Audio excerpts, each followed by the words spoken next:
আহ, আমরা এখন যেখানে দাঁড়িয়ে আছি এটা বাংলাদেশের সীমানা। এই যে আপনারা দেখতে পাচ্ছেন ছোট্ট একটা ঝর্ণার মতো, যেটাকে বিশেষ করে আদিবাসীরা ঝিরি বলে, ঝর্ণা, সরা। এটাকে স্থানীয় আদিবাসীরা সরা বলে। আপনারা দেখতে পাচ্ছেন খুবই অল্প পানি এখানে বয়ে যাচ্ছে। এই পানিটাই হচ্ছে আসলে আমাদের সাথে ইন্ডিয়াকে আলাদা করেছে। এই যে দেখতে পাচ্ছেন পাহাড়টা, এটা হচ্ছে ইন্ডিয়ান পাহাড়।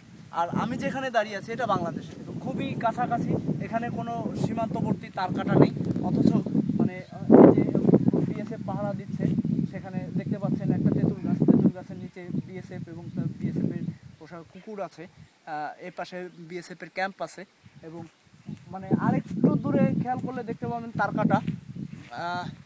তারকাটার কুকুর ছাইরা দিছে।